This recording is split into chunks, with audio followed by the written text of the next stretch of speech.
Friends, आज हम बताने जा रहे हैं आपको रॉक का पॉइंट लोड इंडेक्स टेस्ट। ये कैसे करते हैं? मेनली क्या होता है, जैसे कि आप ये सैंपल दे रखा है, आप इसको रॉक पे दो मेथड से आप इसको परफॉर्म कर सकते हैं। या तो आपके रॉक के पास रॉक के लम्स हों आपके पास, या उसका कोर निकालना है।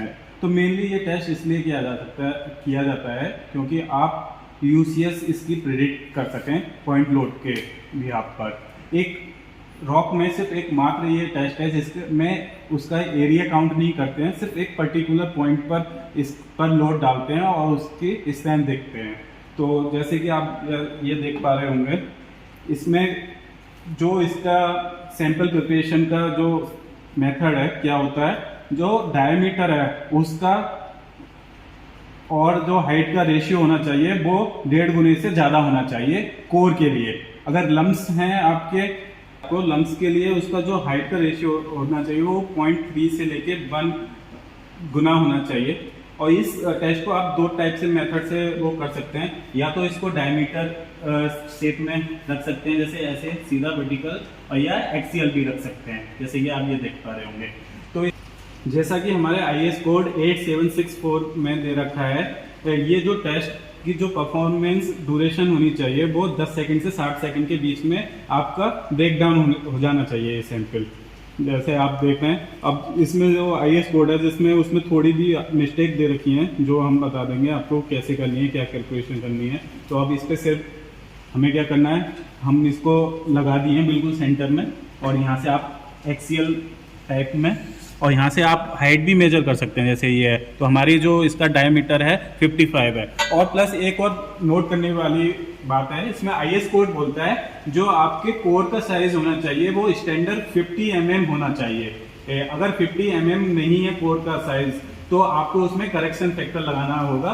करेक्शन फैक्टर का जो फॉर्मूला है IS कोड में दे रखा है, और हम यहाँ पर भी आपको दिखा दे रहे हैं, है आपका P/D 1.5 मल्टीप्लाई D क्या है, इसमें स्टैंडर्ड जो कोर साइज है वो 50 mm, और D क्या है जो अब इस समय हमारा है 55।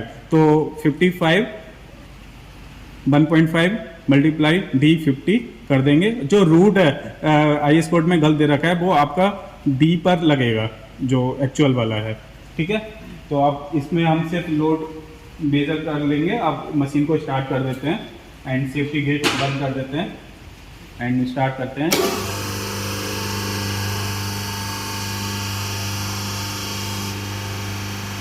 जैसे कि हमारा सैंपल चल रहा है,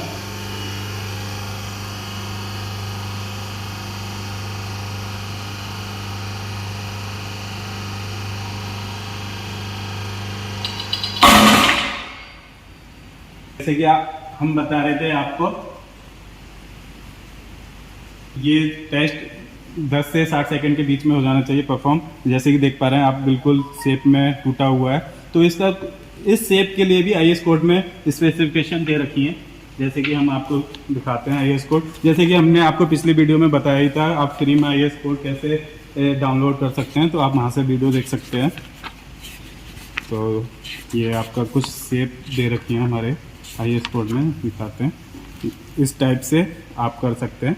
ऐसा ब्रेक होगा बिल्कुल ठीक चलेगा, ऐसा होगा ठीक है, ऐसे भी होता है तो ठीक है, 3 पार्ट्स में डिवाइड हो जाएगा भी ठीक है। बट ऐसे नहीं होना चाहिए कि बीच में से रॉक निकल जाए और सैंपल पूरा ही नहीं टूटे, या एक साइड से टूट जाए। तो जैसे कि प्रॉपर हमारा फुल हुआ है, पूरा ही क्रैक हुआ है एज पर IS। तो अब इसमें क्या करना है, मेनली टेस्ट क्यों करते हैं जो हम बता ही चुके हैं, कि आप कंप्रेसिव स्ट्रेंथ को प्रेडिक्ट कर सकें यूसीएस टेस्ट को इसी से। तो उसके लिए IS कोड में कुछ स्टैंडर्ड दे रखे हैं। अगर उसके टेस्ट से आपको हम बताते हैं, जैसे कि हर सैंपल का 5 स्पेसिमेन लेनी है, उसके एवरेज लेते हैं हर टेस्ट में, जैसे रॉक में आपको। अब इसकी कैलकुलेशन बता रहे हैं आपको। हमने 5 स्पेसिमेन का टेस्ट कर लिया है। जो इसकी कैलकुलेशन है जो देख पा रहे होगे, फॉर्मूला दे रखा है as per IS code. IS 50 जो स्टैंडर्ड रहता है 50 रहना चाहिए। P अपॉन जो लोड लिया है हमारा, और D स्क्वायर 1.5, और रूट D क्या है इसमें 50 जो स्टैंडर्ड है, और D हमारे यहाँ पे क्या था जो हमारे कोर का था 55। जैसे कि यहाँ पे देख रहे हैं P failure of load, D core diameter in mm जो हमारा है प्रेजेंट टाइम जिस टेस्ट को कर रहे हैं, और D नॉट है हमारा स्टैंडर्ड कोर डायमीटर जो 50 बोल रखा है। अब इसकी यूसीएस कैसे वैल्यू निकालेंगे, तो उसके लिए भी एक फॉर्मूला दे रखा है, प्रेडिक्ट कर सकते हैं। जैसे ये दे रहा है the uniaxial compressive strength rock may be predicted from the following correction. आप क्या करेंगे, 22 की मल्टीप्लाई कर देंगे, जो निकल के आएगा उससे आप यूसीएस की वैल्यू भी निकाल सकते हैं। और कैलकुलेशन बताते हैं कैसे करना है कैलकुलेशन। जैसे सपोज दैट हमारे स्पेसिमेन की जो विड्थ थी 82.5 थी, जो कि डायमीटर 55 था, उसका 1.5 गुना है, जैसे आप देख पा रहे होंगे 82.5। और फिर उसके बाद हमने क्या करा, जो हमारा फॉर्मूला था करेक्शन फैक्टर का, जैसे बताया था D square 1.5 multiplied D root, तो ये कैलकुलेट कर लिया है, हमारा आ चुका है। लोड हमारा जो स्पेसिमेन ने लिया था न्यूटन में हम ले रहे हैं 30,000 लिया है हमारा, मतलब अगर इसे किलो न्यूटन में करेंगे तो ये 29 हो जाएगा। 1000 की डिवाइड करते हैं न्यूटन में कन्वर्ट करने के लिए, तो फिर सीधा यहाँ पर आ जाएगा हमारा साइज ऑफ करेक्टेड। अब क्या करेंगे, इसको लोड को आप क्या कर देंगे, इसके करेक्टेड से डिवाइड कर देंगे, तो हमारी क्या आ जाएगी, पॉइंट लोड इंडेक्स स्ट्रेंथ आ जाएगी, जो कि 10.5 है। सबकी निकल गई, सबका एवरेज ले लेंगे। अब यूसीएस जैसे कि मैंने बताया था, इस टेस्ट से हम यूसीएस प्रेडिक्ट कर सकते हैं। तो हमने ये फॉर्मूला है 22 IS अपॉन 50, तो हमारा क्या था 22 कांस्टेंट है और IS 50 क्या है हमारा, ये जो हमारी वैल्यू निकल के आई पॉइंट लोड की 10.05, उसको मल्टीप्लाई कर दिया, यूसीएस वैल्यू आ गई। तो इसमें एक और चीज़ है आपको जानने के लिए, जैसे IS कोड में दे रखी है, ये तो सिर्फ ये फॉर्मूला तभी अप्लाई होता है जब आपका कोर सैंपल होगा। अगर आपके लम्स होंगे तो लम्स के लिए आपका फॉर्मूला चेंज हो जाएगा।